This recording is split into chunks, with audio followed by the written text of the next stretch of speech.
C'est l'une des tables les plus prisées des personnalités politiques et médiatiques. À l'Épicure, le restaurant 3 étoiles du Bristol, une fois n'est pas coutume, la star est dans l'assiette, c'est la fraise. Chaque mois de mai, le chef pâtissier Laurent Janin retrouve son fruit préféré, sa Madeleine de Proust. Qui n'a pas un souvenir de cueillir des fraises dans un jardin? Donc ce goût, cette odeur de terre, cette odeur de verdure, de feuilles de fraisier. Et là, vous dégustez cette fraise qui a été réchauffée au soleil. Et c'est ça qu'on essaye d'amener dans l'assiette des gens, quoi, finalement. À table d'exception, fraise d'exception. Seules 2 variétés ont les faveurs du chef Laurent Janin, la célèbre et très longiligne Gariguette et la plus discrète Sifflorette. Moins présente sur les marchés, donc moins populaire, la Sifflorette n'a pourtant pas à rougir face à la concurrence. Couleur, texture et goût, elle a tout pour être la nouvelle star des desserts. Pour une fraise comme la Sifflorette, c'est une fraise qui a tendance, selon la saison, à avoir des petits goûts de pêche, de miel. Donc là, on n'est plus du tout dans la fraise acide ou goûteuse avec un vrai goût de fraise. Elle ajoute encore d'autres saveurs à sa robe, quoi, finalement. Star des dîners étoilés à Paris, la Sifflorette est inconnue hors de nos frontières.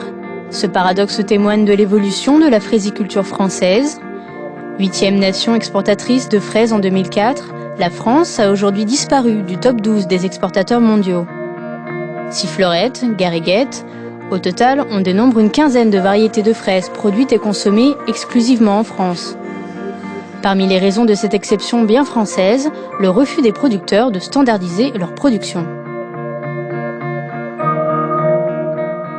On a essayé de faire des tests d'exporter, par exemple, notre Gariguette en Suisse ou au Royaume-Uni. Et effectivement, c'est un produit qui ne correspond pas du tout aux attentes des consommateurs de ces pays-là. Globalement, on va vers une standardisation du goût.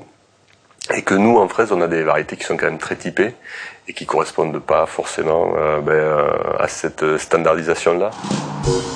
Parmi la quinzaine de variétés de fraises, certaines bénéficient de label rouge et même d'une indication géographique protégée. Cette exception française est possible grâce aux recherches des pépiniéristes obtenteurs. Pascal Marionnet est l'un d'entre eux, mi-scientifique, mi-jardinier. En 40 ans, la famille Marionnet a créé plus de 30 variétés de fruits et légumes. Il faut prendre 2 variétés distinctes. Par exemple, une qui a du goût et une qui est ferme. Vous les croisez entre elles, ça veut dire que vous prenez la fleur de l'une que vous croisez avec la fleur de l'autre. Vous obtenez une fraise et pour chaque plante, donc la couleur, la fermeté, le taux de sucre, la saveur, la brillance, la résistance aux maladies, la rusticité, il y a tout un tas de critères à sélectionner, donc c'est un travail gigantesque. Et il faut comprendre qu'entre le croisement et toutes les sélections qu'on a à faire tous les ans, puisque le fruit on le voit qu'une fois par an, il faut à peu près 10 ans pour créer une variété. Parmi les grandes réussites de la famille Marionnet, la fameuse Marat des Bois, qui représente une vente sur 5 en France. Cette fraise est aujourd'hui une référence en matière de goût, mais sa petite taille et sa fragilité ont bien failli avoir économiquement raison de son développement. Marat des Bois, c'est une fraise qui, à l'époque, a suscité un peu d'interrogation parce que ce n'est pas une grosse fraise, elle n'est pas apte à la conservation longue. Et les producteurs disaient mais moi je pense pas que sur le marché de l'expédition ça marche. Mais les producteurs en ont produit un petit peu et ce sont les consommateurs qui après l'avoir goûté ont été redemandés à leurs producteurs on veut de la Marat des Bois parce que le goût est exceptionnel. Premier exportateur européen et numéro 3 mondial, l'Espagne. La moitié des fraises vendues en France sont ainsi produites en Andalousie, dans des conditions sociales et environnementales dénoncées par de nombreuses associations. Les variétés espagnoles que vous voyez sur le marché sont toutes des variétés américaines qui ont été sélectionnées pour une seule région, c'est que la grosse zone de production qui est la Californie puisse envoyer par camion toutes leurs fraises jusqu'à New York. Donc le seul critère de sélection a été la conservation, la résistance au transport. Le goût, tout à fait secondaire.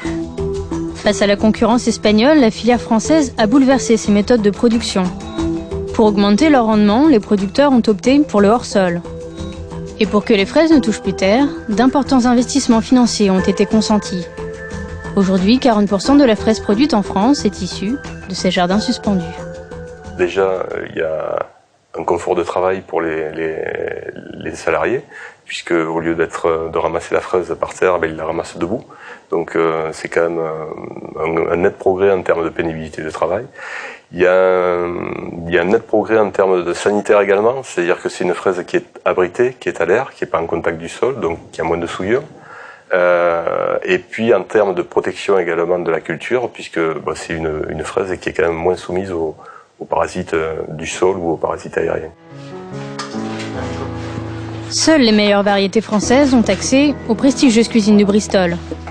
Chaque mois de mai, pour le chef pâtissier Laurent Janin, c'est le même rituel. Voilà, une jolie mousse de fraises et très goûteuse surtout. Les fraises sont coupées, écrasées ou mixées pour donner le meilleur d'elles-mêmes. On a mélangé des morceaux de fraises avec de la confiture et on garnit le dessus. Allez, on est tout de suite dans la gourmandise. Là, c'est des fraises sifflorettes. Ce sont des fraises de Carpentras, donc qu'un producteur m'amène tous les 2 jours. Elles arrivent, elles sont cueillies la veille, elles sont livrées le matin.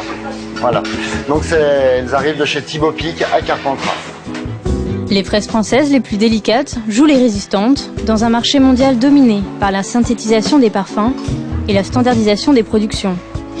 Qu'ils croquent une gariguette, une mare à des bois, une sifflorette, qu'ils soient consommateurs avertis, pâtissiers renommés ou producteurs passionnés, tous défendent une exception culinaire bien française.